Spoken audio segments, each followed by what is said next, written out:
বাংলাদেশের আকাশে উজ্জ্বল নক্ষত্রের তালিকায় নাম লেখালো ইসলামী আন্দোলন বাংলাদেশ। ইসলামী আন্দোলন বাংলাদেশের আমির মুফতি রেজাউল করিম সাহেবের নেতৃত্বে আজ ঢাকাস্থ ঐতিহাসিক সোহরাওয়ার্দী উদ্যানে অনুষ্ঠিত হয়েছে জাতীয় মহাসমাবেশ। ইসলামী আন্দোলনের আমিরের উদারতা আন্তরিকতায় মুগ্ধ হয়েছে বাংলাদেশের সিংহভাগ রাজনৈতিক দলের নেতৃবৃন্দ, বিভিন্ন ধর্মে বিশ্বাসী জাতীয় নেতৃবৃন্দ। তার ব্যবহারে মুগ্ধ হয়েছে সামাজিক, সাংস্কৃতিক, সাংবাদিক, পুলিশ সহ আজকের এই আয়োজনে উপস্থিত সকল লক্ষ লক্ষ তরুণ যুবক জনতা। প্রিয় দেশবাসী, আপনারা জানেন ইসলামী আন্দোলন বাংলাদেশ বাংলাদেশের অন্যতম একটি সেরা রাজনৈতিক দল। যেই দলটি দীর্ঘদিন রাজনীতিতে সক্রিয় থাকলেও ফ্যাসিবাদ বিরোধী আন্দোলনে ২৪-এর গণ অভ্যুত্থানের নেতৃত্ব পর্যায়ে অংশগ্রহণ করার মধ্য দিয়ে আবার বাংলাদেশের নতুন সূর্য উদিত হয়েছে এই ইসলামী আন্দোলনের সংগঠনের জন্য। এই সংগঠনটি ফ্যাসিবাদ বিরোধী আন্দোলনের লড়াকু সৈনিক ছিলেন। এ সংগঠনের নেতারা সামনের সারিতে দাঁড়িয়ে বুক চিতিয়ে তারপরে এই শেখ হাসিনার পতন নিশ্চিত করতে সাহায্য করেছিলেন।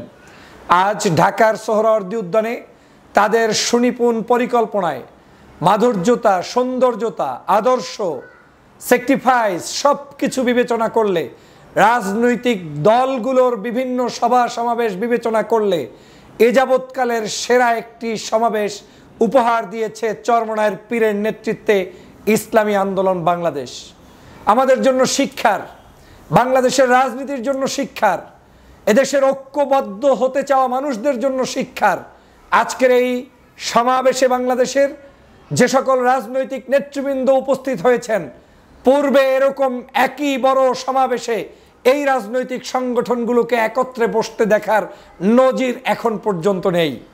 ঘরোয়া পরিবেশে হয়তো জামাতকে দেখেছেন চরমনায়ের সাথে মিটিং করতে, হয়তো ইসলামী আন্দোলনের অফিসে দেখেছেন অন্য রাজনৈতিক দলের নেতাদেরকে মিটিং করতে, অন্য রাজনৈতিক দলের অফিসে হয়তো দেখেছেন চরমনায়ের কোনো প্রতিনিধিকে যেতে, কিন্তু ভর মজলিসে লক্ষ লক্ষ মানুষের উত্তাল তরঙ্গের মধ্যে জাতি, ধর্ম, বর্ণ নির্বিশেষে এরকম উপস্থিতিমূলক সমাবেশ এই প্রথম বাংলাদেশে চরমনায়ের পীর দেখিয়ে দিলেন।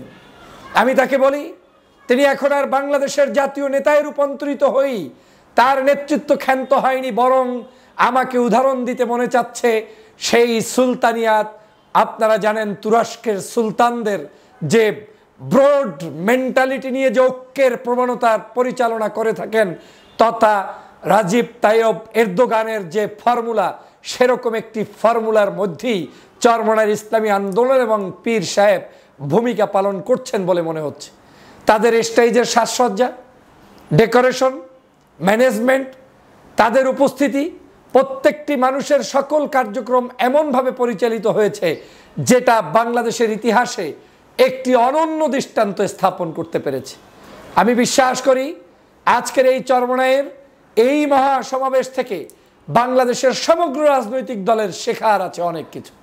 আমরা কেউ কারো চাইতে বড় নয়, কিন্তু আমরা প্রত্যেকের কাছ থেকেই ভালো জিনিসগুলো পিক করতে পারবো। আমি নিজে অভিভূত হয়েছি যে ইসলামী আন্দোলনকে অনেক রাজনীতিবিদরা কটূক্তি করতে গিয়ে ধর্মভিত্তিক দল মনে করে ইগনোর করার চেষ্টা করেন, সমাজের বড় বড় মিডিয়াগুলো থেকে ইগনোর করার চেষ্টা করেন, রাজনৈতিক টকশোগুলো থেকে ইগনোর করার চেষ্টা করেন।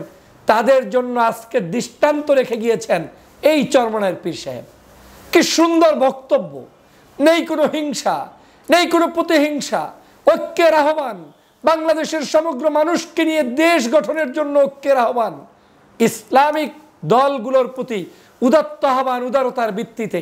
সেখানে থাকবে না কোনো মাসলাকের ইস্যু, সেখানে থাকবে না কোনো নতুন নতুন ভেদাভেদ, সেখানে থাকবে না কোনো কে আকীদা কোন কারণে কোন জায়গায় কে কি করছে, সব কিছুকে ভুলে গিয়ে একটি ইস্যুতে বাংলাদেশের আগামী দিনের রাজনীতি এবং সমাজনীতিকে সুষ্ঠু সুন্দর ধারায় সৎ মানুষদেরকে নিয়ে ইনসাফ ভিত্তিক রাষ্ট্র কায়েমের যে বিরল দৃষ্টান্ত দেখালেন চরমনায়ের পীর আজকের এই সমাবেশে, আমি তাকে স্যালুট জানাই। তিনি স্যালুট পাওয়ার যোগ্যতা রাখেন। বাংলাদেশের ইতিহাসে এরকম সুশৃঙ্খল সমাবেশ আমাদের জন্য অনেক কিছু আগামী দিনের শিক্ষার আছে। তাদের মঞ্চের সাজসজ্জা দেখেন, সারি সারি নেতারা, জাতীয় নেতৃবৃন্দ 20 ফিট পিছনে লম্বা লাইন দিয়ে বসে আছে। যে বক্তব্য দিচ্ছে তিনি শুধু সামনে যাচ্ছেন। কি সুশৃঙ্খল, বৃষ্টি হচ্ছে, রৌদ্রর তাপ, কোনো কিছুই তাদের কর্মীদেরকে টলিয়ে রাখতে পারেনি, দমিয়ে রাখতে পারেনি। যখন বৃষ্টি হচ্ছে, কর্মীদেরকে উজ্জীবিত করার জন্য চরমনায়ের পীর সাহেবের ভাই আজকের নায়েবে আমির ফয়জুল করিম সাহেব যখন নিজে বৃষ্টিতে ভিজে তার কিছু লোকজন নিয়ে সামনে মিছিল তুললেন, মনে হচ্ছে যেন সমগ্র সোহরাওয়ার্দী উদ্যানের বালু কণা পর্যন্ত সেখান থেকে টকবক করে দাউ দাউ করে জ্বলে উঠে তাকবীরের ধ্বনিতে ঐক্যবদ্ধ হয়েছে। যখন তার বক্তব্য শুনতেছিলেন, বাংলাদেশের এ প্রান্ত থেকে ও প্রান্ত পর্যন্ত মনে হয়েছে একেবারে শুনশান, নিরাপদা হয়েছে। এরকম একটি ঐক্যবদ্ধ হওয়ার বক্তব্য আমি আমার জীবনে কোনোদিন চরমনায়ের এরকম মঞ্চ থেকে আমার কাছে আসে নাই। আজ তারা আকাশের নক্ষত্রে রূপান্তরিত হলেন। এদেশের যুব সমাজ, এদেশের ছাত্র সমাজ, এদেশের মানুষরা ঐক্য চায়, ঐক্য চায়, ঐক্য চায়। হিংসা, বিদ্বেষ, পরশ্রী কাতরতা ঠেলে ফেলে ঝেড়ে দিয়ে ভালো আদর্শ বাংলাদেশ গঠন করতে চায়। আর সেজন্য সৎ রাজনীতিবিদদেরকে সামনের দিকে এগিয়ে আসা অত্যন্ত জরুরি বলে মনে করি। সে কারণেই আজকের এই ইসলামী আন্দোলন বাংলাদেশের এই সমাবেশকে আমি সাধুবাদ জানাতে বাধ্য হচ্ছি। শুধু বাধ্য নয়, আমি স্যালুট জানাতে বাধ্য হচ্ছি। আজকের কি তাদের সমস্যা ছিল দেখেন, কোনো জায়গায় সমস্যা নেই।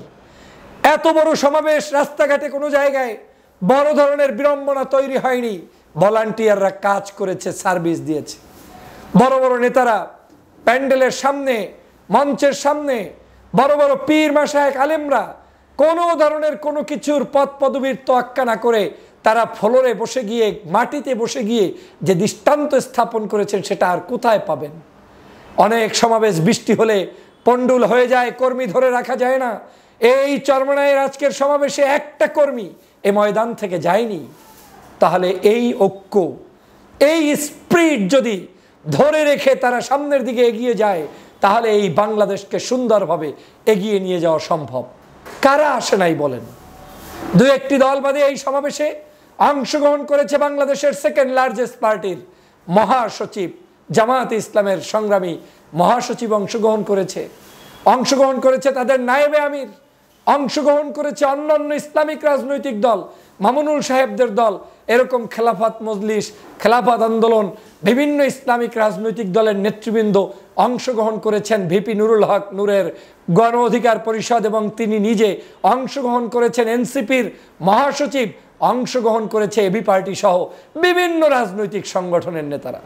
এখানে কারো কোনো কার্পণতা ছিল না। এখানে অংশগ্রহণ করেছে হিন্দু, বৌদ্ধ, খ্রিস্টান ঐক্য পরিষদের নেতারা। তারা এসে বক্তব্য দিয়েছেন। 3টি ইস্যুকে সবাই ঐক্যবদ্ধভাবে অ্যাপ্রিসিয়েট করেছে। এক, এদেশে শেখ হাসিনার সকল গুম, হত্যা, রাহাজানির বিরুদ্ধে বিচার করতেই হবে। 2, আমাদেরকে সংস্কার করতেই হবে। 53 বছরে, 54 বছরে দেশের কোনো সংস্কার হয়নি, পরিবর্তন হয়নি। সেই সংস্কার আজকের এই সমাবেশের অন্যতম উদ্দেশ্য ছিল। 3, পিআর পদ্ধতির নির্বাচন, যেই নির্বাচন করলে বাংলাদেশের প্রত্যেকটি মানুষ তার ভোটের অধিকার প্রতিষ্ঠার মাধ্যমে তারা আগামী দিনের সোনার বাংলাদেশ দেখতে পাবে, তাদের প্রতিনিধিরা সংসদে যাবে। সেই 3টি দাবি ছিল যুগোপযোগী দাবি। চরমনায়ের পীর যখন বক্তব্য দিচ্ছিলেন, মনে হচ্ছিল যেন তিনি কোনো একটি সনদ বর্ণনা করছেন, তিনি কোনো একটি চুক্তি বর্ণনা করছেন। মনে হচ্ছিল যেন তিনি আগামীর বাংলাদেশের রূপরেখা বর্ণনা করতেছিলেন। এরকম বাংলাদেশই আমরা চাই। আমরা সংকীর্ণ কাউকে চাই না। আমরা বৃহত্তর হৃদয় নিয়ে দেশকে এগিয়ে নিয়ে যেতে চাই। কি জামাত, কি চরমনাই, কি হেফাজত, কি কওমি, কি আলিয়া, কি অন্য দল, সবাই মিলে ভেদাভেদ ভুলে গিয়ে বাংলাদেশকে বিনির্মাণ করার স্বপ্ন দেখতে চাই। সেই স্বপ্নের সারথি হয়ে থাকলেন চরমনায়ের পীর সাহেব কেবলা এবং ইসলামী আন্দোলন বাংলাদেশ। আমাকে সম্মান করে বক্তব্যের সুযোগ দেওয়ার জন্য এখানে আমার সেই ভক্ত শুভাকাঙ্ক্ষীরা আমাকে যে অনার করেছেন এখানে ঢুকতে, বের হতে, আপনারা যে যেভাবে আমার প্রতি ভালোবাসা প্রকাশ করেছেন, আপনাদেরকেও ধন্যবাদ। এরকম সম্মেলনে দাওয়াত না পেলেও গিয়ে উপস্থিত হওয়া এটা ইমানি দায়িত্ব। এই সম্মেলনগুলো দলমত নির্বিশেষে, জাতি ধর্ম নির্বিশেষে প্রত্যেকটি মানুষের জন্য আমাদের কর্তব্য এই সম্মেলনগুলোকে সফল করার।